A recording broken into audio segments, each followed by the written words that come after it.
चलिए तो जो है दोहराएंगे हम।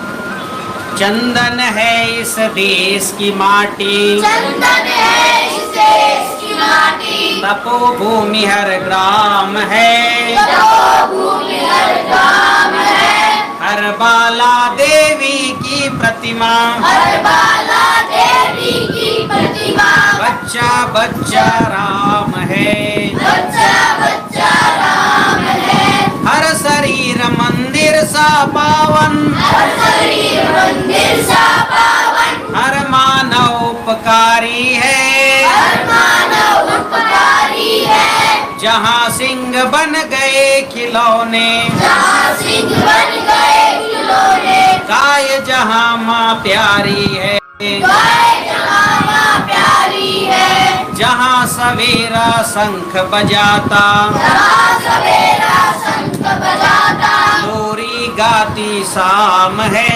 लोरी गाती शाम है, हर बाला देवी की प्रतिमा, हर बाला देवी की प्रतिमा, बच्चा बच्चा राम है, बच्चा बच्चा राम है, चंदन है इस देश की माटी, चंदन है इस देश की माटी, तपो भूमि हर ग्राम है, तपोभूमि हर ग्राम है, हर बाला देवी की प्रतिमा, हर बाला देवी की प्रतिमा, बच्चा बच्चा राम है। बच्चा बच्चा राम है।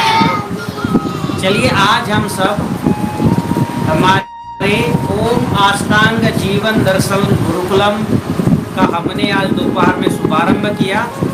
आज ये पहली कक्षा है। आप सब बच्चे अलग अलग जगहों से आए हैं। गुजरात से कितने बच्चे आए हैं?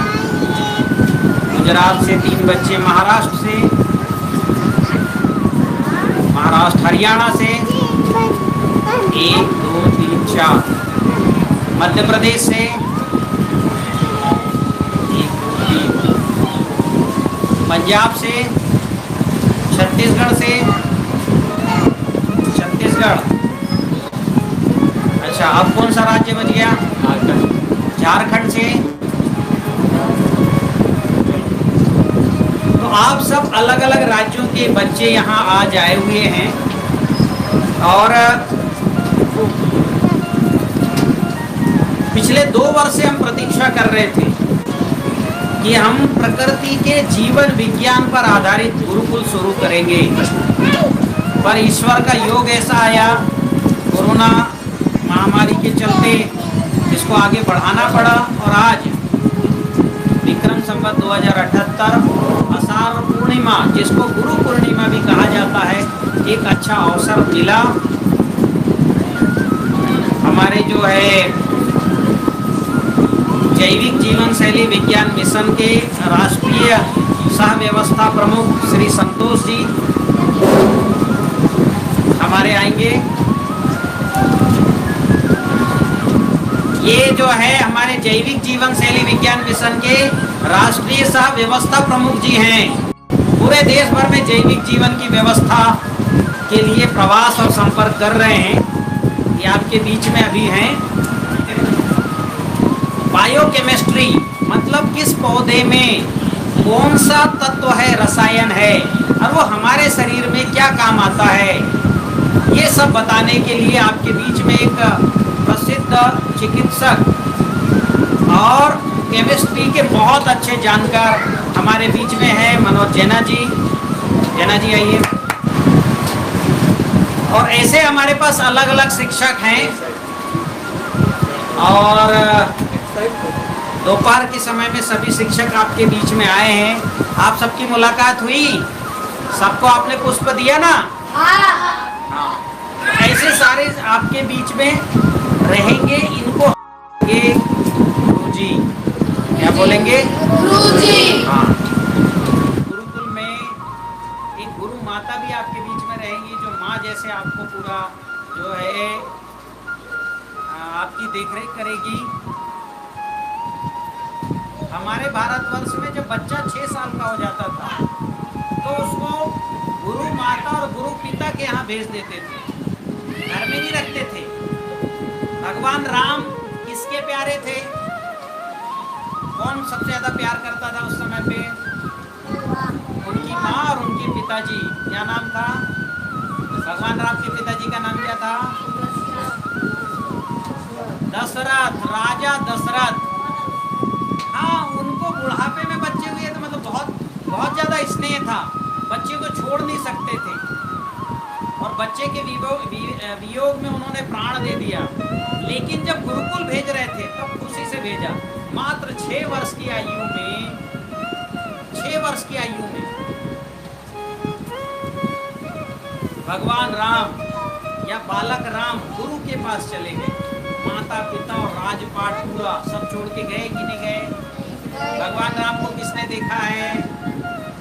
रामायण में तो देखा है ना, और पढ़ा कितने ने है?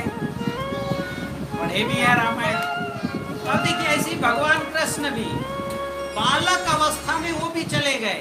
मथुरा कहाँ, मतलब मथुरा कहाँ है?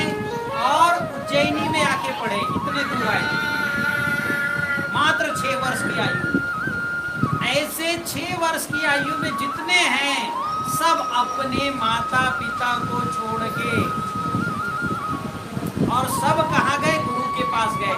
अपने में से कितने हैं जो 6 वर्ष से बड़े? हाथ उठाओ। और 6 वर्ष से छोटे कौन है? 6 वर्ष से छोटे ये 2 लोग शायद होंगे। ठीक है, तो आप जो है आप तो बड़े हो गए, आपको 1 वर्ष पहले छोड़ के आना था। ठीक है, अब आपको 1 वर्ष का, 2 वर्ष का ज्ञान 1 ही वर्ष में लेना है, क्योंकि 1 वर्ष कहाँ बिता दिया आपने? घर में बिता दिए कोरोना के कारण। तो पिछले साल की पढ़ाई और इस साल की पढ़ाई को एक साथ करना पड़ेगा कि करना पड़ेगा? करना पड़ेगा। तो अभी आपको ये करना है, ये आपके लिए मैंने बताया है, ये सारा जो है, और आपको ये पढ़ाई करते करते आगे बढ़ कर के यहाँ से 12 साल 15 साल बाद किसी एक विषय का विशेषज्ञ बन के निकलना है। कोई कृषि का विशेषज्ञ बन के निकलेगा, और कृषि में भी बहुत सारे विषय हैं। भूमि का विशेषज्ञ, कोई जो है बीज बनाने का विशेषज्ञ, तो कोई फसल उत्पादन का विशेषज्ञ, कोई ग्राफ्टिंग बडिंग का विशेषज्ञ बन के निकलेगा। ठीक है, तो कोई जो है चिकित्सा का विशेषज्ञ बन के निकलेगा, कोई बहुत अच्छा घुड़सवार बन के भी निकलेगा।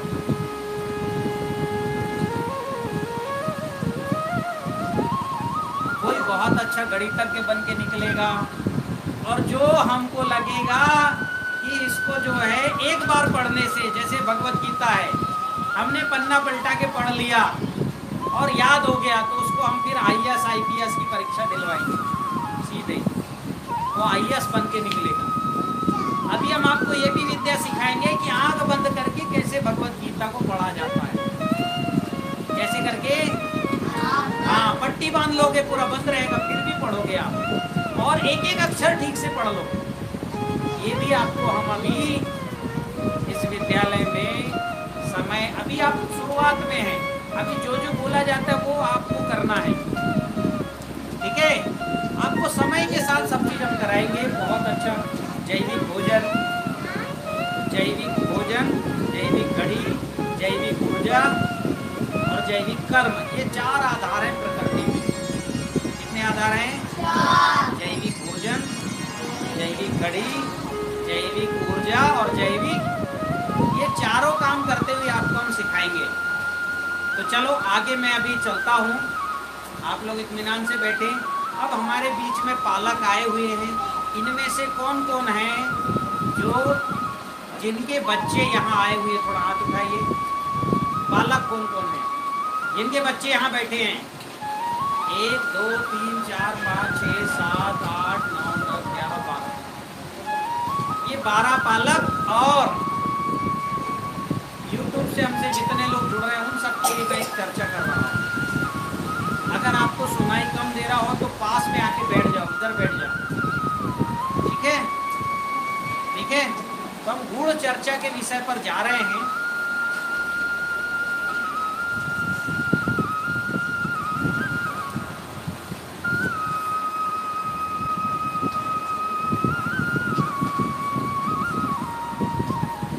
भगवान कृष्ण ने अर्जुन को गीता समझाते हुए ना केवल युद्ध की बात बताई, पूरे जीवन, ये संसार कैसे बना, ये प्रकृति कैसे बनी, संसार कैसे बना, ब्रह्मांड कैसे बना, फिर मैं क्या हूँ, तुम क्या हो, वर्तमान क्या है, भूत और भविष्य क्या है, बार बार धरती में प्रलय आ रहा है, बार बार सृष्टि कैसे बन रही है, ये सब चीजें, बहुत सारी चीजें इसमें बताई है। और इतना ही नहीं बताया, मेरे जीवन काल में मैं ध्यान में आया कि मुझे कृषि में कोई भी दिक्कत आती थी, पिछले मैं 15 साल से कृषि पर अध्ययन और शोध कर रहा हूँ, तो कुछ भी दिक्कत आती थी मैं केवल गीता का ऐसा निकाल के पढ़ लेता था, निकाला और पढ़ा, यस्य सर्वे समारंभा, और पढ़ करके उसका अर्थ अगर मेरे को ये समझ नहीं आया तो केवल मैंने अर्थ पढ़ा।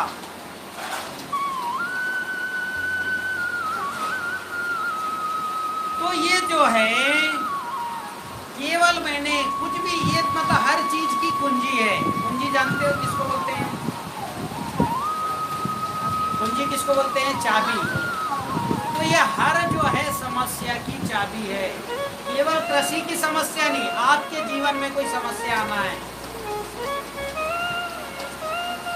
व्यवसाय में समस्या आना है, कृषि में समस्या आना है, किसी भी चीज में समस्या अगर आ रही है तो आपको भगवत गीता अगर आप पढ़ते पूरे मन से तो उसका उत्तर वहां मिल जाएगा, पढ़ते पढ़ते ही मिल जाएगा। आप 2-3 पन्ने पलटाएंगे और उत्तर आप, तो इसको आधार मान करके और हमने पूरे जो है प्रयत्न करके और पूरे भारत में हम घूमे हैं। मैं और हरिओम साहू जी जो आपके बीच में हैं, जो इस गुरुकुल के संचालक रहेंगे, भारत के जितने अच्छे गुरुकुल वहाँ हम गए, उनका विद्या अध्ययन की परंपरा देखी, वो क्या पढ़ाते हैं, क्या खिलाते हैं, बच्चों को कैसे रखते हैं, वो सब के बाद हमने तय किया है कि एक वैदिक कालीन गुरुकुल, जिस गुरुकुल के बच्चे निकल करके बड़ी बड़ी बिल्डिंग भवन बनाते थे, आज जो है 2000 साल पुराना भवन भी भारत में है, और वो इतने भूकंप के बाद भी उसका कुछ नहीं हुआ। ये सीमेंट का बना हुआ मकान कितने दिन रह सकता है? ज़्यादा से ज़्यादा 100 साल, 50 साल की लाइफ पूरी मानी जाती है। बहुत अच्छा बनाएंगे तो सीमेंट ईंट का मकान कितने साल रहेगा? 100 साल। पर 2000 साल पुराने बड़े बड़े भवन है भारत में, खंडर नहीं हुए भवन है आज भी ज्यों के त्यों। आप सब लोगों को जब यहाँ 2-3 साल पढ़ाई हो जाएगी तो हम ले जाके दिखाएंगे भी। आज के 30,000 साल पुराना चित्रकला है, मतलब ऐसे चित्रकला है जिधर जाओगे तो उसको लगेगा हमको ही देख रहे हैं। ऐसे चित्रकला भारत में है, मूर्ति कला भी है, ऐसे बहुत विज्ञान के बहुत सारे। वृक्षायुर्वेद पुस्तक 1000 साल पुरानी है। तो भारत में ऐसे जो है लगभग 72,000 गुरुकुल थे। कितने गुरुकुल थे? 72,000।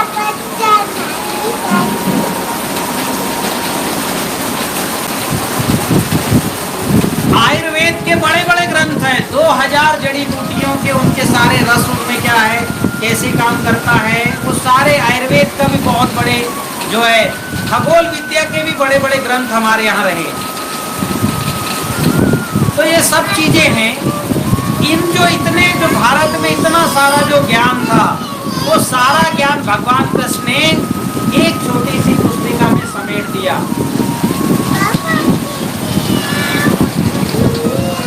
हम इसीलिए इसको गुरु मानते हैं। क्या मानते हैं? हाँ। हम किसी व्यक्ति को गुरु स्थान पे नहीं रखते हैं, गुरु स्थान पर हमने जैविक जीवन शैली विज्ञान मिशन ने श्रीमद् भगवत गीता को इसका जो है इसीलिए गुरु के स्थान पर हम इनको मान करके और इन तो किसके पास जाता है व्यक्ति? गुरु के पास जाता है। शरीर की समस्या हो, परिवार की समस्या हो, देश समाज की समस्या हो, तो इसीलिए हमने श्रीमद् भगवत गीता को, क्योंकि इसमें सारे वेद वेदांग और जितने भी ग्रंथ हैं वो सब इसके अंदर हैं और व्यक्ति चाहे तो इसको एक दिन एक रात में पूरा अच्छे से पढ़ना हो तो एक दिन में इसको पूरा पढ़ा जा सकता है आराम से समझ करके। तो आपको भी इसको पढ़ना है, अभी से पढ़ना है। एक एक श्लोक रोज पढ़ेंगे, उसका अर्थ आपके गुरु बताएंगे। आपको समझने का प्रयास करना है। 6 साल से ऊपर का बच्चा भी इस गीता को पढ़ता है और आगे चल के हम इसकी फिर जैसे जैसे आप होते जाएंगे इसके अलग अलग विषयों के विशेषज्ञ भी बनाते चले जाएंगे।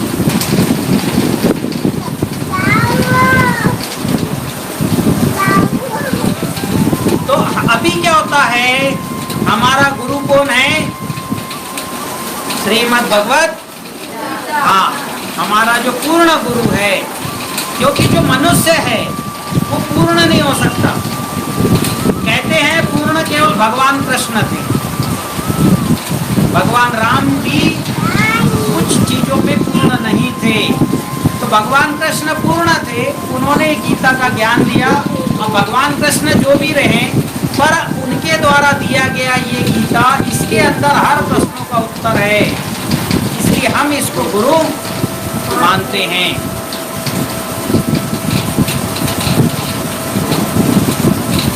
तो अभी हम जो है हर गुरु पूर्णिमा पर या आपको जो है कभी भी अगर ध्यान करने के लिए कहा गया तो श्रीमद् भगवत गीता के उस प्रकाश का, जिस श्लोक में आपको बहुत आनंद आता है, उस श्लोक का केवल चिंतन करना। ठीक है? तो अभी हमारा जो है जो पूर्ण गुरु है वो श्रीमद् भगवत गीता है। कौन है? जोर से बोलो। श्रीमद् भगवत गीता। अब श्रीमद् भगवत गीता में 2-3 जो बातें कही हैं वो मैं आपको बताना चाहता हूँ। 8 प्रकार के यज्ञ इसमें बताए गए हैं। कितने प्रकार के? 8 प्रकार के यज्ञ में सबसे बड़ा यज्ञ ज्ञान यज्ञ कहा है भगवान कृष्ण ने। कौन सा यज्ञ कहा है? ज्ञान यज्ञ। यज्ञ यज्ञ मतलब सामान्य इसका अर्थ होता है निछावर करना, समर्पित करना, अर्पण करना, आहुति देना। अभी हमने यज्ञ किया, आहुति क्या दी? द्रव्य की आहुति दी। ये जो द्रव्य की आहुति दे रहे हैं अग्नि में, ये पहला यज्ञ है। कौन सा यज्ञ है? हाँ, ये यज्ञ भी 2 तरह के हैं, एक नित्य और एक नैमित्तिक। नित्य यानी जिसको रोज रोज करना है उसको बोलते हैं अग्निहोत्र, और नैमित्तिक यानी किसी काम के, जैसे आज हमने किया कि हमारा गुरुकुल सफल हो, पूर्ण हो, उसके लिए आज हमने यज्ञ किया। ऐसे पहले यज्ञ होते थे, राजसूय यज्ञ, पुत्र कामेष्टि यज्ञ। पुत्र चाहिए था तो राजा दशरथ ने यज्ञ कराया, पुत्र कामेष्टि। फिर धृतराष्ट्र ने कराया पुत्र कामेष्टि यज्ञ, जिसमें 100 कौरव पैदा हुए थे। फिर अश्वत्थामा और द्रौपदी के पिता कौन थे? अश्वत्थामा कह रहा हूँ, आपके धृतराष्ट्र और द्रौपदी के पिता थे ना, द्रौपद। उन्होंने यज्ञ किया, यज्ञ से द्रौपद, वो यज्ञ से द्रौपदी निकली थी। और इनको उधर रखो ना, आप वहां बैठो। तो अभी जो मैंने बताया है कि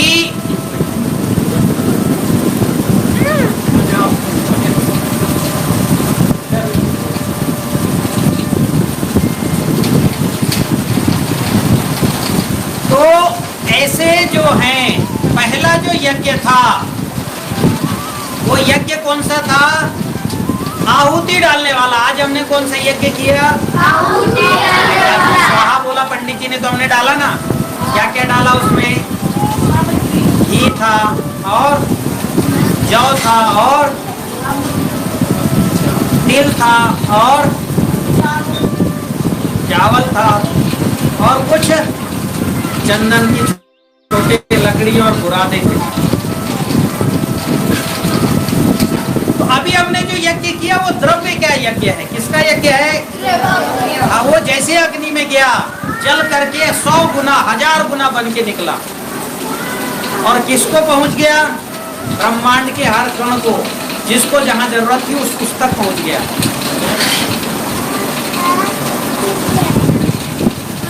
तो अभी जो है हमको यज्ञ, अभी हमने द्रव्य यज्ञ किया। ऐसे 8 तरह के यज्ञ हैं। कितने तरह के? 8 तरह के यज्ञ हैं। उसमें सबसे बड़ा यज्ञ ज्ञान यज्ञ को कहा। कौन से यज्ञ को कहा? ज्ञान यज्ञ, यानी आपके पास जो ज्ञान है उसको दूसरों को देना। जैसे मेरे पास कृषि का ज्ञान है तो मैं किसानों के बीच में देश भर में प्रवास करता हूँ। आपके पास जड़ी बूटी का ज्ञान है तो आपके पास मरीजों के पास जाना है, आपको उनको ज्ञान देना है।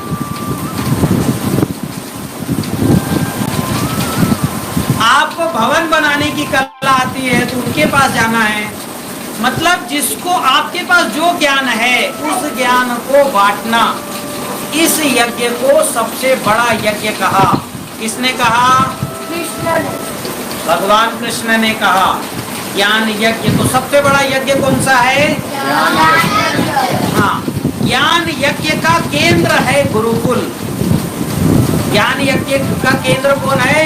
गुरुकुल होता है, क्योंकि गुरुकुल में पढ़ने वाले बच्चे होते हो, पढ़ाने वाले गुरु होते हैं। तो जो गुरु हैं वो देने वाले हो गए और जो विद्यार्थी हैं वो लेने वाले हो गए। तो लेने वाले और देने वाले जहां इकट्ठा रहते हैं उसको बोला जाता है गुरुकुल। क्या बोला जाता है? इसलिए भारतवर्ष में श्रद्धा के सबसे बड़े केंद्र गुरुकुल होते थे। राजा भी जब गुरुकुल में आता था तो घोड़े से उतर के और गुरुकुल के बाहर जूते चप्पल उतार के और मुकुट उतार के आता था।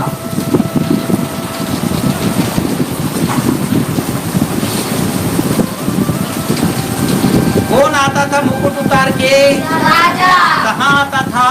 गुरुकुल में। हाँ, राजा भी अपना दंड लेके के आवास में उनका जो जहाँ राजा रहता है, जहाँ राजाओं का जो है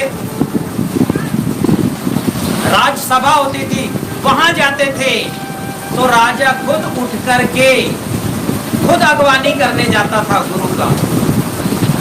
तो भारत में सबसे बड़े श्रद्धा के केंद्र कौन थे? और जो गुरुकुल में जो बच्चे जाते थे, जो पढ़ के कोई बहुत अच्छा जो है भवन बनाने की, कोई बहुत अच्छा जो है इंजीनियरिंग, कारीगरी, भूगोल, इतिहास, साहित्य, ठीक है, आयुर्वेद, इनके विशेषज्ञ निकलते थे। ये समाज को चलाते थे, समाज को ज्ञान देते थे और इन्हीं के ज्ञान के आधार पर समाज अच्छा रहता था, समृद्ध रहता था और उसी से राजा को टैक्स मिलता था। तो हमारे सबसे बड़े केंद्र गुरुकुल थे और इसलिए हर हमारा प्रसिद्ध राजा सब गुरुकुल में पढ़े हैं। जितने भारत में प्रसिद्ध हुए जो भगवान कहलाए वो भी गुरुकुल में पढ़े।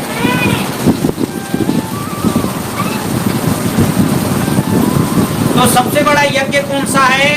ज्ञान यज्ञ। और ज्ञान यज्ञ का केंद्र कौन सा है? गुरुकुल। अब गुरुकुल में ज्ञान कैसे मिलेगा? तो एक आधार जो है, भगवान कृष्ण ने कहा, क्या कहा? विद्या ददाति विनयम, विनयम ददाति पात्रता। जो पात्र है उसको पात्रताम धना धर्मा तथा सुखम, उसको धन धर्म और सुख उसी को मिलता है। तो जिसको चाहिए धन धर्म और सुख, ये तीन जिसको चाहिए उसको विनम्र होना चाहिए। जो विनम्र होगा, और जो विनम्र होगा उसी को विद्या प्राप्त होगी, और जिसको विद्या प्राप्त होगी उसको धन धर्म और सुख आराम से प्राप्त हो जाएगा, प्राप्त हो ही जाएगा। और क्या कहा? और कहा सा विद्या या विमुक्त है, जिसके पास विद्या आएगी वो मुक्त होता जाएगा। मुक्त यानी अभी जितना ज्यादा आप फंसे रहोगे काम में, जैसे गुरुकुल चल रहा है और सारा काम यहाँ एक व्यक्ति तय कर ले, हमारे मनोज जी तय कर ले, सब काम मैं ही बनाऊंगा, खाना भी मैं बनाऊंगा, बच्चों को पढ़ाऊंगा भी मैं, यहाँ और व्यवस्था भी मैं देखूंगा, कर लेंगे क्या? तो जिसको सब काम करना होता है उसको मुक्त रहना पड़ता है। इस पूरे ब्रह्मांड को महाकाल ने बांधा हुआ है, महाकाल ने पकड़ के रखा अपने गुरुत्वाकर्षण। किसने पकड़ के रखा है? महाकाल। और ब्रह्मांड को महाकाल ने, ये महाकाल कितना बड़ा है? ये जितने धरती चांद सितारे दिख रहे हैं ना, ये समझ जाओ पत्ते हैं। तना पेड़ कौन सा होता है? वो जो तना होता है, वो तना जो है वो तना है महाकाल। ये पूरे ब्रह्मांड को महाकाल ने पकड़ के रखा है, पर खुद मुक्त है। वैसे ही क्या होता है, अभी जैसे और एक सरल उदाहरण आपको बताता हूँ। कलेक्टर कोई काम खुद करता है क्या? करता है क्या? स्कूल में पढ़ाने जाता है क्या? वो परिवहन संभालता है क्या? बसें ठीक से आए जाए? और व्यवस्था खुद जाता है, देखने नहीं जाता, ना अदालत चलाता, ना परिवहन देखता, ना स्कूल देखता, ना अस्पताल देखता। लेकिन अगर जिले में कोई भी घटना हो गई, कुछ भी दुर्घटना हो गई, जिम्मेदार कौन है? कलेक्टर जिम्मेदार है, उसी का ट्रांसफर होता है। तो ऐसा ही है कि आपको जो है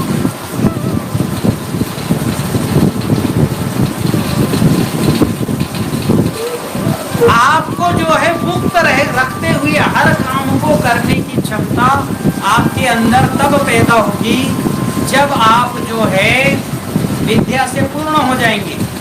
ये साविद्या या विमुक्त है का तो अर्थ कुछ और है। मैंने आपको बच्चों के हिसाब से बताया, बड़ों के हिसाब से भी आप समझें साविद्या या विमुक्त है क्या है। ये प्रकृति में दो विद्याएं हैं, एक पदार्थ की विद्या और एक ऊर्जा की विद्या। ऊर्जा जिससे पूरा ब्रह्मांड बना। ऊर्जा और ब्रह्मांड के बीच में एक चीज आता है पदार्थ। पदार्थ यानी अणु, फिर अणुओं का योग, hydrogen, helium, lithium, beryllium, boron, carbon, oxygen से लेकर के सोना, चांदी और आखिरी यूरेनियम तक। तो ये अणु और इनका योग बनते गया और फिर इनसे जो है पेड़ पौधे, मनुष्य, जीव जंतु आए, कई ब्रह्मांड। जितना बढ़ते जाओगे अनंत है पूरा ब्रह्मांड। तो परमाणु से अगर हम शुरू करेंगे विद्या का आरंभ तो अनंत है, ही नहीं पकड़ पाएंगे। जितना आगे बढ़ेंगे उतना जो है और हमको अभी बहुत ज्यादा पढ़ना पड़ेगा, क्योंकि परमाणु के हर गुणधर्म बदलते जाते हैं। और वही है दूसरी तरफ ऊर्जा की ओर जाएंगे तो एक बिंदु में पहुंच जाएंगे, क्योंकि ऊर्जा जो है ये 9 तरह की ऊर्जा है, वो निकली एक ही जगह से है। तो हम अगर ऊर्जा की तरफ यात्रा करेंगे तो एक बिंदु में पहुंच जाएंगे जिसे परमात्मा कहा गया। तो हम परमात्मा की ओर यात्रा करेंगे, मतलब ऊर्जा की ओर यात्रा करेंगे और परमात्मा से मिल जाएंगे। फिर जन्म बंधन का, जन्म जन्मांतर का बंधन ही छूट जाएगा, बार बार जन्म लेना। तो हम ऊर्जा की ओर यात्रा करेंगे तो मुक्त हो जाएंगे।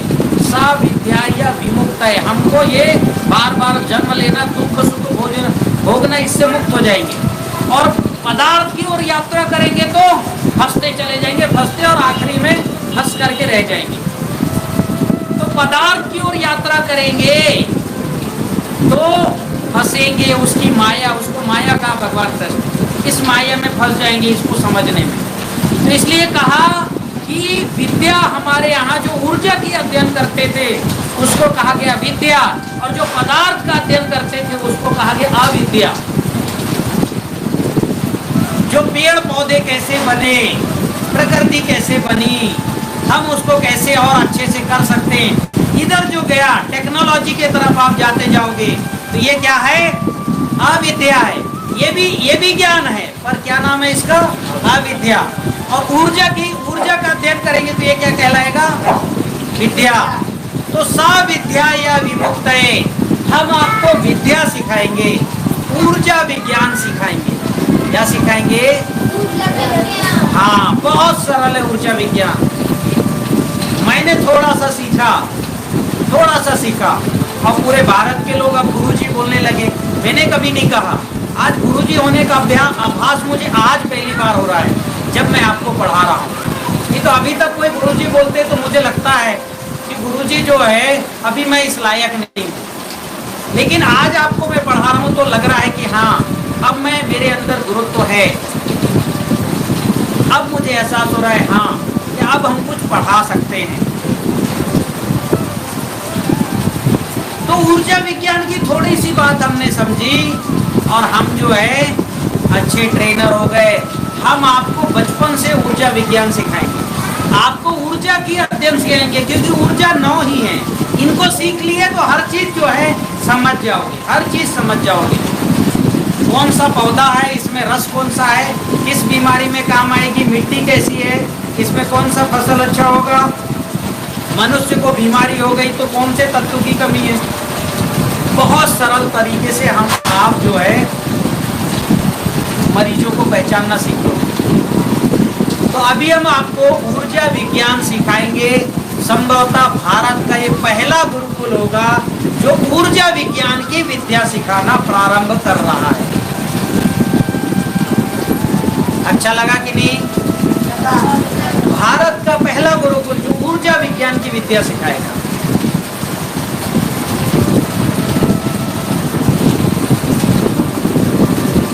दूसरा है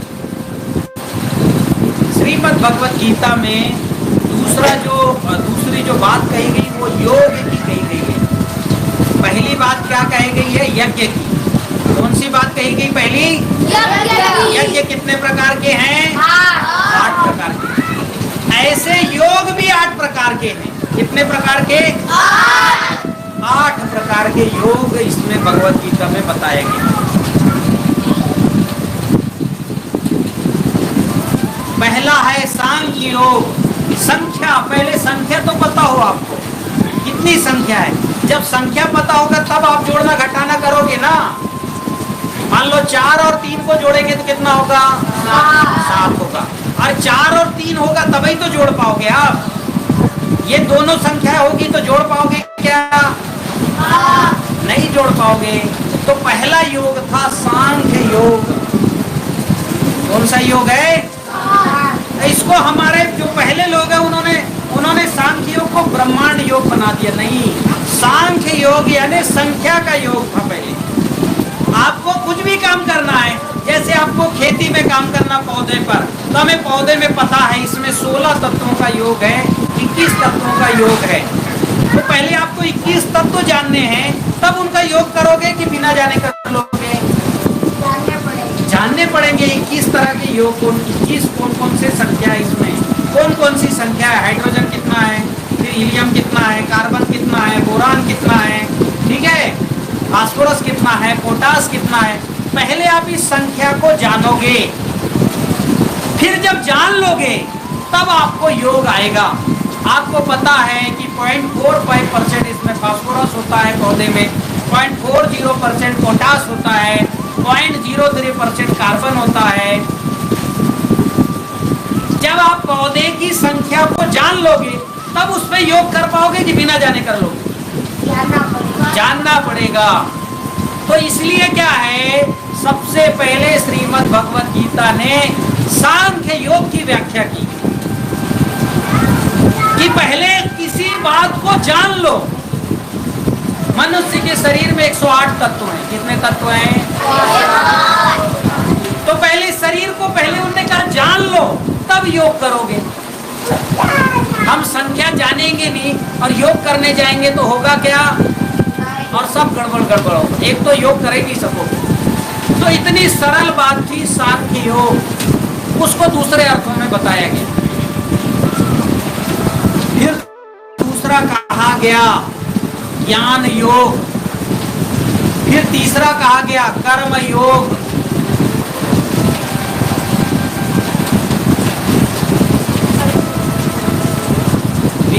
ऐसे 8 तरह के योग की बात की गई। कितने तरह के? 8। और जो 8 योग जो सीख गया उसको बोला जाता था, इसको अष्ट सिद्धियां मिल गई। कौन सी सिद्धि मिल गई? किसके पास थी 8 सिद्धियां? हनुमान के पास थी।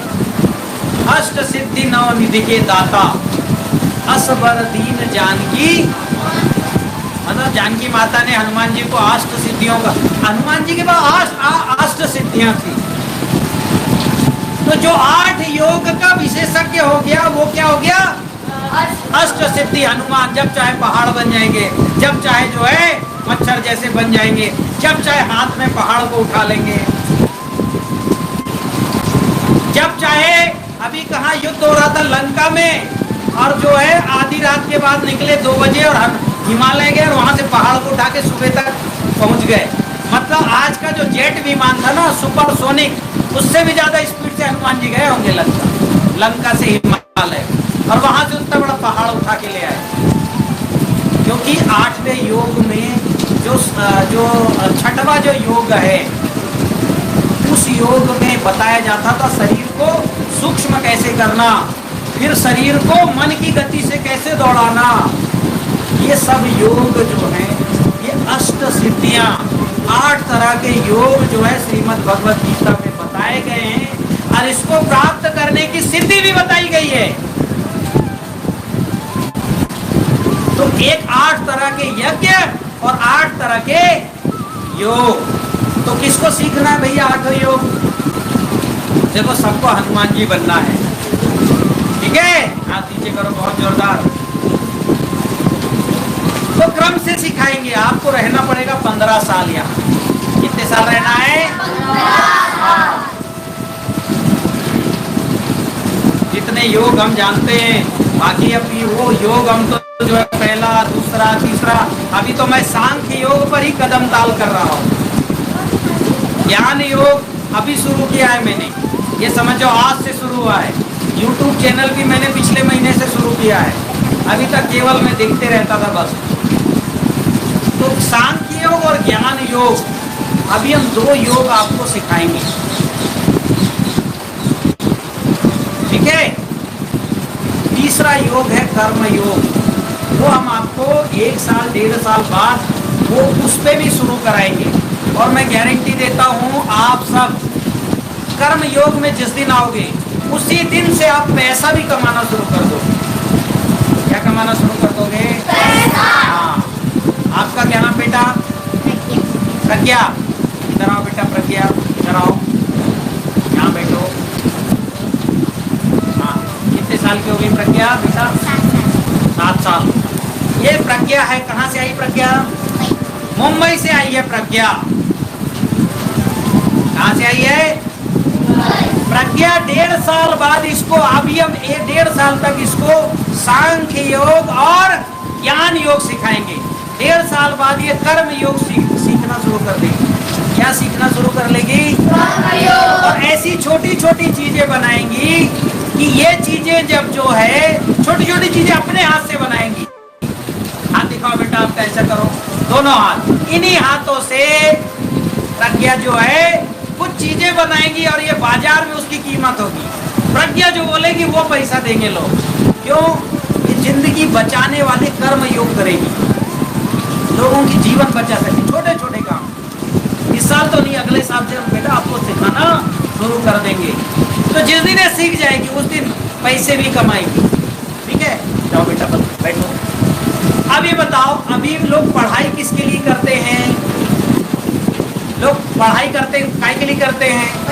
पैसे के लिए करते हैं। जिससे पूछो काय के लिए पढ़ रहा है? नौकरी के लिए। नौकरी काय के लिए? पैसे के लिए। पढ़ क्यों रहा है? दुकान खोलूंगा। दुकान काय के लिए? पैसे के लिए। है कि नहीं है? आप सब 1.5 साल में पैसा स्वतः, जिसके पास सांख्य योग और ज्ञान योग है और जैसी कर्म योग में जाएगा पैसा तो अपने आप आएगा। बाय प्रोडक्ट है। लोग आपके पास आएंगे, भैया दे दो पैसा, चाहे जो ले लो।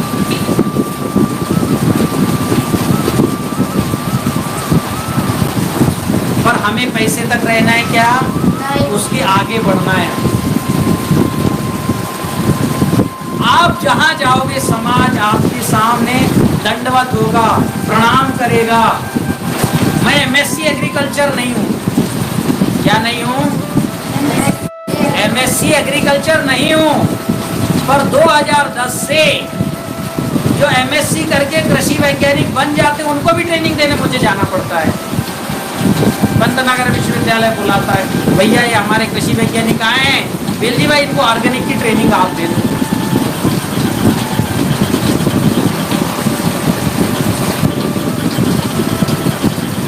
Plant pathology, entomology, agronomy, soil science और केमिस्ट्री की बहुत सारी चीजें मुझे याद करनी पड़ी, क्योंकि जब किसी एमएससी एग्रीकल्चर को आप जाओगे पताने तो आपको बायोकेमिस्ट्री आना चाहिए, प्लांट केमिस्ट्री भी आना चाहिए, सॉइल केमिस्ट्री भी आना चाहिए। आपको पता होना चाहिए किस रसायन के साथ कौन सा रसायन योग करेगा तब क्या बनेगा। ये सब पढ़ना पड़ा, बिना कॉलेज के पढ़े। और मुझे कम से कम ये समझिए कि कम से कम जो है 200 से 200 सवा 200 फार्मूले याद हैं कि किस केमिस्ट्री के साथ कौन सा केमिस्ट्री का योग करेंगे तो क्या बनेगा।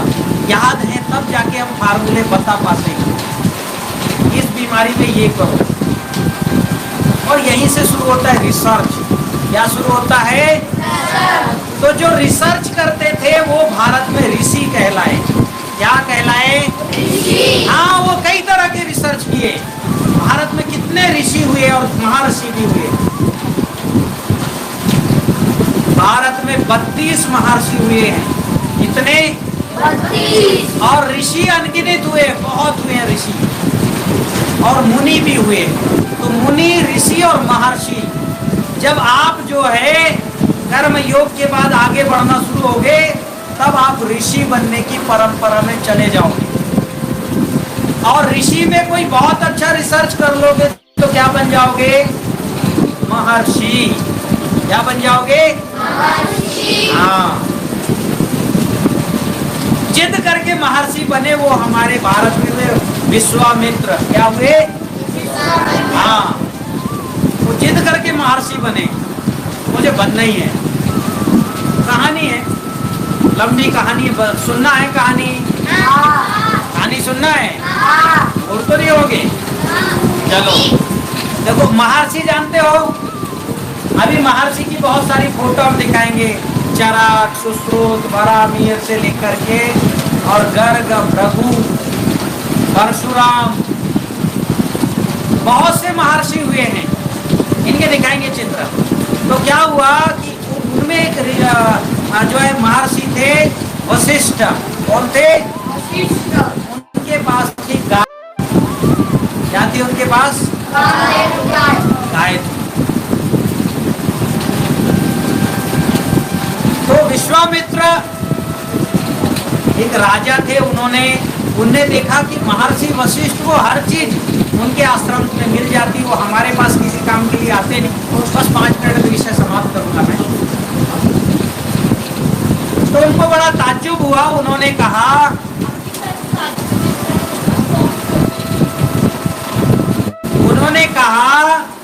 कि भाई जो महर्षि हैं इनके पास हर चीज है, सोना चांदी हीरे माणिक्य कहाँ से मिलता है? कामधेनु से मिलता है। तो उन्होंने कहा कामधेनु आप मुझे दे दो, राजा के पास होना चाहिए। तो गुरुकुल में क्या काम? किसका? गाय का। कामधेनु गाय का क्या काम है? हमको दे दो। वशिष्ठ ने मना कर दिया, नहीं ये तो मुझे जो है ये उसमें निकला है समुद्र मंथन में, ये तो मेरे को दिया गया, मैं नहीं दूंगा। उन्होंने आज्ञा भेजी राजा क्या किसे राजा के पास दे दिया जाए। वशिष्ठ नहीं दिए तो खुद ही आ गए सेना लेके। कौन आ गए सेना लेके? राजा। विश्वामित्र खुद चले गए और सेना लेके चले गए। युद्ध हुआ तो युद्ध में हार गए। क्यों? कामधेनु ने खूब सारी जो है सैनिक पैदा कर दी, वो हार गए। अब क्या करें? तो उन्होंने जो है छल से फिर कहते हैं कि गाय का हरण किया। पता नहीं लगा वशिष्ठ को और गाय का हरण करके ले आए। और फिर जब ले आए तब फिर जो है गाय ने कहा कि मुझे सकुशल आप वहां छोड़ आओ, नहीं तो आपको भस्म कर दूंगी। तो गाय का ये रौद्र रूप देखिए और फिर वशिष्ठ छोड़ दिए और उन्होंने दृढ़ प्रतिज्ञा की कि अब मैं गाय से अच्छा कुछ बना के बताऊंगा। क्या बना के बताऊंगा? जो गाय से ज्यादा दूध दे। ठीक है, गाय का दूध पतला होता है, गाढ़ा दे। गाय से गोबर जितना मिलता और ज्यादा गोबर मिले और ज्यादा गौमूत्र मिले। तो उन्होंने जो है महर्षि बनने की यात्रा की, वो जो है अष्ट सिद्धियां सीखी और सीख करके उन्होंने भैंस बना दिया। क्या बना दिया? हाँ, तो ज्यादा दूध देती कि नहीं दूध देती? देती है। हाँ, तो एक कहानी है और जो है किदवंती है, किंवदंती है, इसमें थोड़ा बहुत और सुधार होगा। तो ऐसा है कि कहानी का तात्पर्य ये है कि महर्षि जो है विश्वामित्र पहले राजा थे, उन्होंने ये योग परंपरा, यज्ञ परंपरा और योग परंपरा से क्या बन गए? महर्षि विश्वामित्र। क्या बन गए? महर्षि विश्वामित्र। भारत में सबसे प्रसिद्ध जो है महर्षि हुए वो हुए परशुराम। उनको भगवान का भी दर्जा दिया गया, महर्षि परशुराम। और महर्षि परशुराम ने तो सृष्टि बनाने की कला सीख ली थी। क्या कला सीख ली थी? और महर्षि परशुराम ने अष्ट सिद्धियों को प्राप्त करके और उन्होंने जो नए बनाए, जैसे चावल बनाया, हल्दी बनाई, केला बनाया, सुपारी बनाया, नारियल बनाया, ये इनको अक्षय अक्षय कहा गया। ये सड़ते नहीं, चावल नहीं सड़ता। मोहनजोदड़ो का चावल अभी भी मिला है, 2500 साल पहले का। हल्दी नहीं सड़ती, सुपारी नहीं सड़ती, केला नहीं सड़ता। तो परशुराम, महर्षि परशुराम ने जो अन्य द्रव्य बनाए वो सड़ते नहीं, इसलिए उनको कहा गया अक्षत। क्या कहा गया? हाँ, खुद मतलब आके ब्रह्मा जी ने आशीर्वाद दिया कि तुम्हारी बनाई सृष्टि की कोई चीज अब नहीं सड़ेगी, अक्षत रहेगी। तो ऐसे महर्षि हुए। कौन हुए? महर्षि परशुराम। तो ऐसे जो है इसी गीता के ज्ञान यज्ञ से हम जो है शुरू करेंगे और आप सब महर्षि बने, इसका मेरी ओर से आप सबको शुभकामनाएं हैं। ऐसी व्यवस्था और ऐसी परंपरा हम विकसित कर सकें। हमारे जो है हरिओम साहू जी, मैं ये मिल करके ऐसी व्यवस्था हम कर सकें।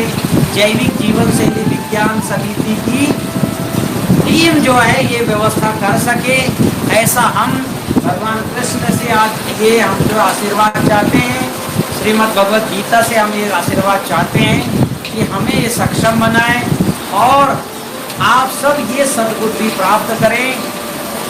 ऐसी हम आज ये कामना करते हैं। हम 3 बार ओम बोलेंगे और आज के सत्र को समाप्त करेंगे। ठीक है, सीधे करके बैठे पैर, 1 बोलने पर सांस लेना, 2 पे ओम बोलना, आंखें बंद, 1 2।